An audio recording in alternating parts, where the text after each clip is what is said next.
This is the 2019 mission trip with Youth Service Opportunities Project in Washington, D.C. The participants were Amy, Brian, Charlie, Chris, Christy, Danny, David, Jackson, Nathan, Peter, Ryan, Tim, and Wesley.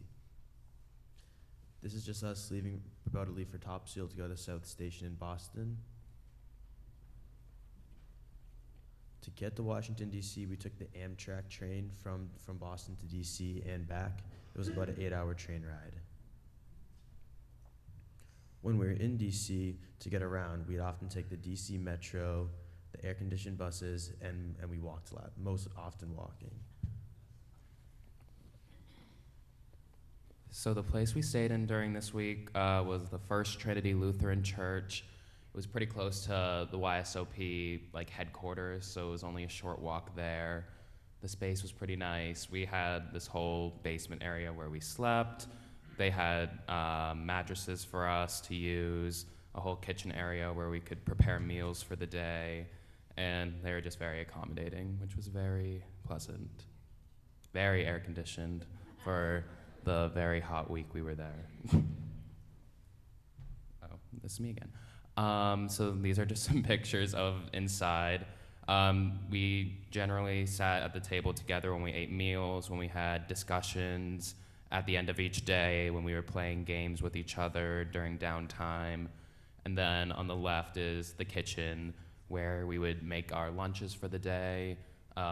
We ate dinner here a couple times. We made pasta, ordered pizza, things like that.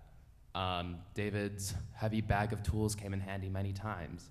That's kind of a trend throughout every week. Whatever site David's at, he is able to offer to fix a door there or anything that needs fixing.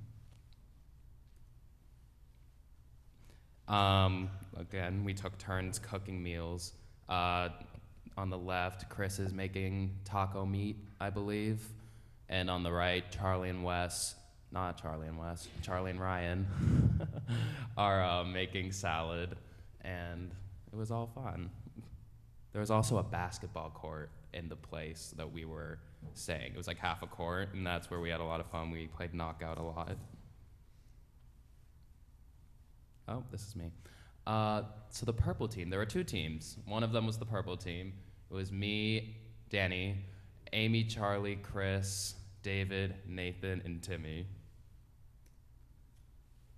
There we are.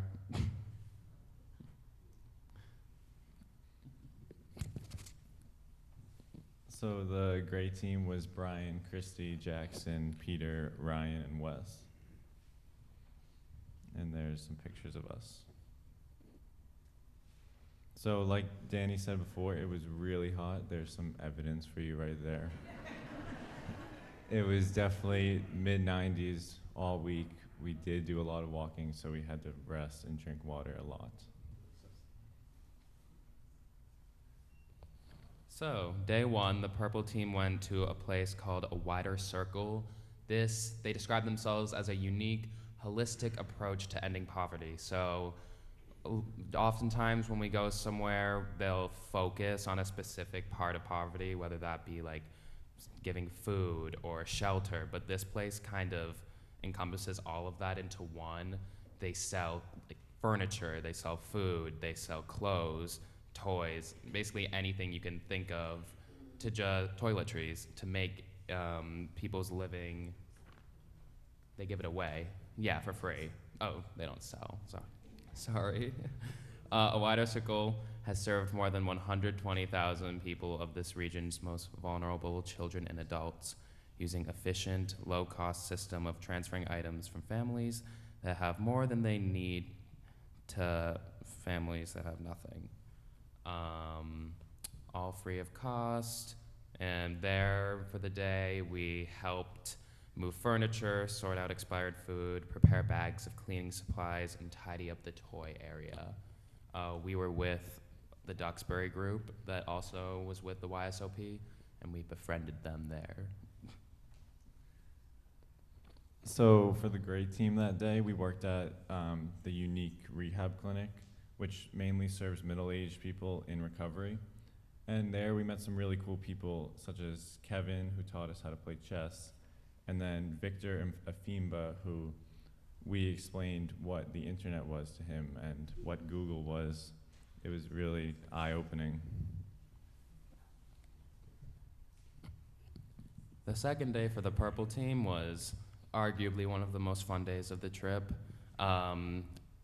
After we did our service, we got to visit the Washington National Cathedral because it was right next to the senior service center we were next to. But like, this church was just incredible to like take a tour of, and just, it was really nice. So we went to, before the church, the cathedral, we went to Iona Senior Services. Iona's mission is to support people as they experience the challenges and opportunities of aging. They educate, advocate, and provide community-based programs and services to help people age well and live well. So there, it was a lot of like communication-based service, just like giving these senior citizens like someone to talk to, just to carry on a conversation. And one of the highlights was, you can see in the picture on the right, we got to do a movement class with them, where we just got to get on chairs, I guess, and do some dance routines with them and have a lot of fun. And there, I have some excellent video, but I couldn't figure out how to put it in the slideshow. one woman that we met was named Joy, and she was just an incredible person to talk to, had so many stories, so much life experience to tell us about. And it was just, I feel like it's these little moments on the trip, just meeting someone incredible that you'll remember for the rest of your life. So for the grade team on our second day, we spent the day at Parks and People. There we just worked directly on the site. Some people like tore up some grass and put new grass in. Others worked inside the facility and we worked in the basement, and we brought up like bricks and concrete and just kind of helped fix up the place. So we did some superlatives for people. This one's for Christy, who we says everyone's mom. While her two actual kids were on the trip, Christy treated everyone as if they were her kid. She was always looking out for people, food shopping, and making sure everyone else was okay before she took care of herself. For Brian, we said he was the hard worker. Everyone worked hard on the trip, but Brian always went above and beyond. Whether it was going to the supermarket, transporting suitcases in the car, or helping you with the job, Brian was always working as hard as he could. So every day before and after our services, we would go to this Episcopal church in downtown Washington, D.C. Both the Duxbury and Hingham groups, as well as us, would meet up there, and we would just kind of talk about the trip and reflect on what we saw. It just so happened that there were groups from Duxbury, Mass. And Hingham, Mass. Who were there with us that week. It was just sort of funny that we were all from, close together. Peter is the helping hand. Peter, whether while serving or not, helped everyone. Peter was willing to find you water bottle or be your partner if you needed to go somewhere on the site. He was always friendly and helpful. So Chris, the eldest, Chris was the oldest of the boys, and he showed that through his wisdom. Chris always knew the answer to someone's question and always helped our group multiple times wherever and whenever we had to go. Jackson, the strength. Jackson was arguably the strongest of the boys and put that to use when heavy lifting was required. Not only that, but Jackson had the strength to never get tired and to keep grinding at work until the day was over. So day 3 for the purple team, we went to Seabury Resources for the aging, and today was, I would say, the lightest of the days. We basically just fixed up this person's lawn because she was unable to do so efficiently with her age, and that's kind of the idea of the program. We weeded her lawn, we mowed it, we trimmed the leaves growing through the fence, and picked up trash, and basically just did what would be a very difficult time for her, but also it's an easy time for us, which is why the program is intact.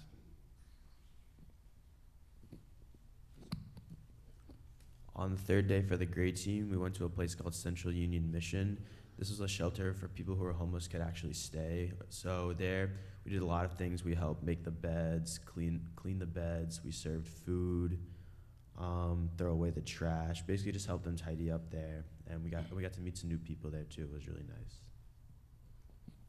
So on the fourth day for the purple team, we also went to Central Union Mission. Something interesting about that place, it is the oldest service agency in Washington, D.C. It was founded in 1884, and the mission's purpose was to serve thousands of homeless, neglected men, many of whom were Civil War veterans, wandering Pennsylvania Avenue. Something interesting was that the program still to this day is still just serving men, which I think is like cool, I guess, but also I don't know how that would fit in this society today, but it's kind of just nice to see that they're sticking with their mission. It gives a home to people. It gives them 3 meals a day. And the man who was helping us there was very energetic, and it was a nice burst of energy for later in the week when we might have been feeling tired, just to see him and how energetic he was with the amount of work he needed to do. And the service he does was just refreshing. We folded towels so everyone got a clean one. We get served lunch on this day, and we made the beds for the residents. And it was interesting to see like all of the things that that each resident had on their bed, like what was special to them. And it was just a nice experience. So for the gray team on day 4, we went to a place called Playtime Project, where we organized and cleaned toys for the children. So we took wipes and disinfected everything and put everything back into place. So in DC, there are a lot of children who are homeless. 1/3 of the homeless population are children. And so Playtime Project provided these kids a place to play, as they believe that play is essential to the growth and development of children, and they're really focusing on play with children. So Timmy was the energy on the trip. Timmy was one of the youngest on the trip, but he made the older boys feel extra old with his endless energy. Timmy's energy lasted the whole day volunteering and into the evening with his very impressive basketball skills on the small indoor court at the church that we stayed at. Nathan was everyone's friend. Nathan was friendly with the whole group, but Nathan took it to the next level. Nathan never argued and could always make someone laugh if they needed to. He was the youngest one, but you would never be able to tell with his mature attitude.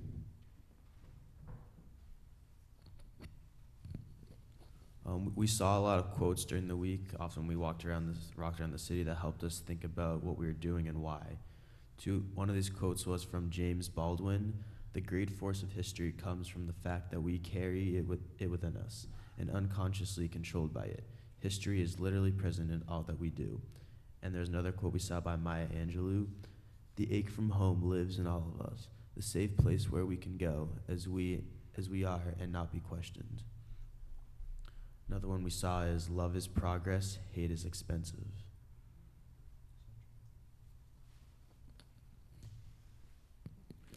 So Wesley, the comic relief. Wesley knows how to make anyone laugh. He would always have an affectionate smile on his face and would constantly crack jokes to brighten everyone's moods. His boundless energy was and still is contagious. Danny, Mr. Reliable. Danny was a great friend throughout the trip, and he always was looking for something fun to do. He was always there to talk to and have a laugh with, and was willing to do any of the work that was asked of him. So on Wednesday afternoon, we got the chance to visit the African American Museum of History and Culture.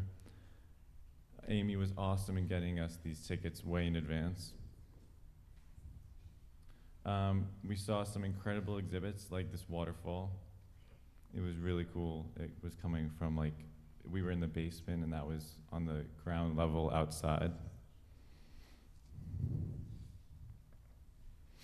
And there were also a number of interactive exhibits that asked you to step into the experience so we could answer questions and just put ourselves into the shoes of the people back then. And overall, it was an incredible experience, and we are all so grateful for the opportunity to go there. Amy on the trip was the leader. Amy was our true leader for the trip. She organized everything and did of her volunteering with passion and maximum effort.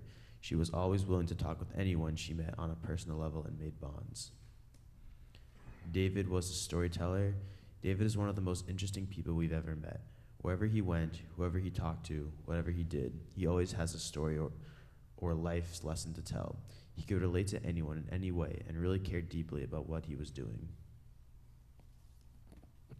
So on our free day, we took a bike tour around the boat basin. We saw many, many monuments throughout DC. And it was a very nice experience. It was nice to kind of be biking on a really hot day because it gave us a breeze. Also on our free day, we ended with a great dinner. So the group kind of split in two. A little rivalry happened there. It was barbecue versus Mexican food. The barbecue won, in my opinion. But yeah, two great meals. We both had a great time, both groups. Ryan is the game teacher. Ryan always knew how to pass the time and keep us from losing steam in the exhausting heat. He taught us games and was always willing to have a conversation with you. And then Charlie was everyone's older brother. Charlie acted as everyone's older brother, helping guide the newcomers like Timmy and Nathan, as well as simply making sure everyone had a partner and nobody was alone. So we had such a great trip. We look forward to this every year. This group has become really close over these past trips and over our Faithworks meetings throughout the year. And we just wanted to thank everyone. Some people would like to thank the whole congregation and the Board of Mission and Outreach, the staff of Youth Service Opportunities, YSOP, in Washington, D.C., Brian's Aunt Nancy, who drove our bags to and from the train station in D.C., and all the families and students in Faithworks. We'll see you next year.